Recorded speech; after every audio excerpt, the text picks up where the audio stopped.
Voilà, sont la fille et le fils de Martin Luther King Jr. Je voudrais commencer par dire à Catherine Jackson, M. John Jackson, aux enfants de Michael Jackson, aux frères et sœurs de Michael Jackson et à l'ensemble de la famille Jackson, que nos prières et nos condoléances vous accompagnent constamment. Mon père me dit un jour, quand dans la vie, on doit découvrir quelle est sa voix, son appel, et quand on le fait, il faut travailler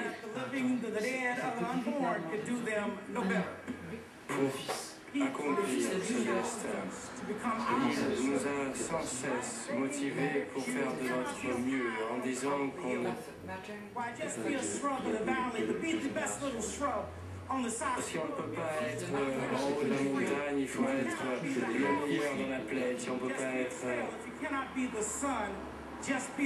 un arbre, soyons un buisson, mais le meilleur des buissons. Si on ne peut pas être un échec, il faut être ce qu'on a de mieux. Michael Jackson était sans aucun doute le meilleur de lui-même.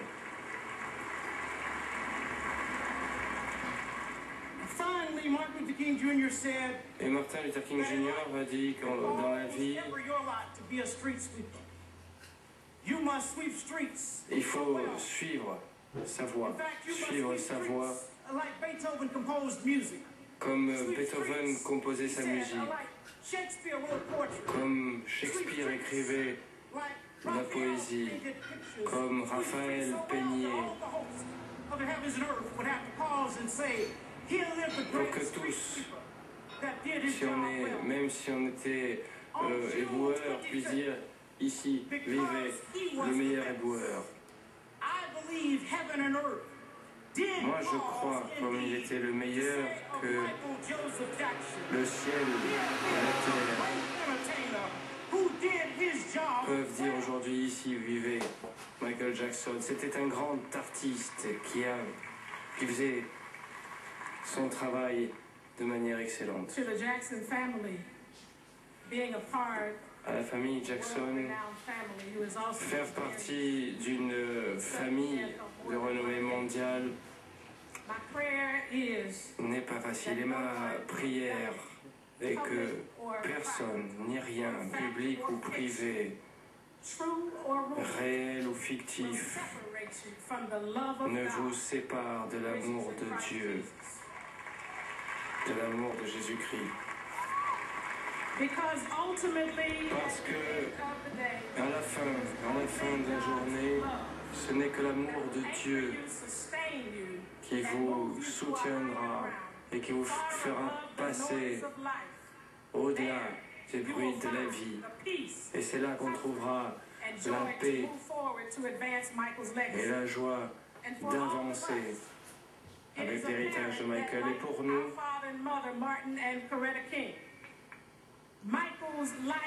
la vie de Michael et son travail étaient inspirés par l'amour de Dieu.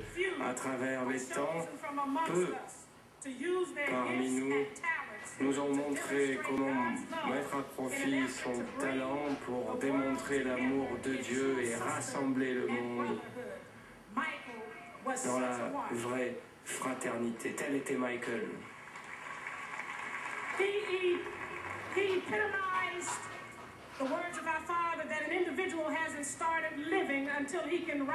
Il personnifiait le mot de notre Père qui disait que personne ne commençait à vivre sans avoir trouvé son but et sans embrasser également les préoccupations de l'humanité. Michael était toujours inquiet du sort des autres et de celui de l'humanité. Et je veux que le monde entier sache que même si il y a eu des accusations, des persécutions au niveau humanitaire, il se considérait with one of this world's other greatest humanitarians, our mother, during her illness, just 3 months before her death.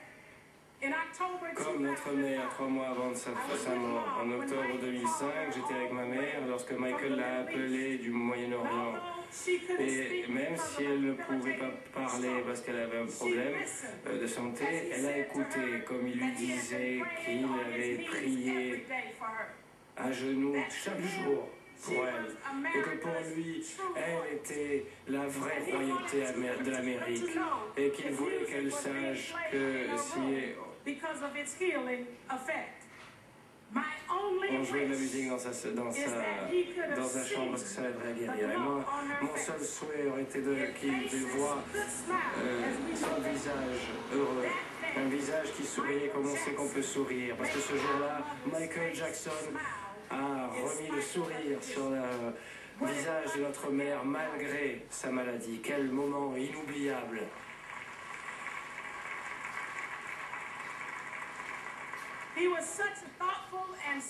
Il était si attentionné et si peu égoïste, plein de l'amour inconditionnel de Dieu et de ses gestes qui changent la vie.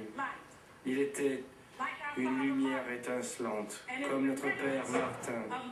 Et en mémoire de Michael, puissions-nous tous être inspirés et avancer, faire que notre vie brille. Repose en paix, frère Michael.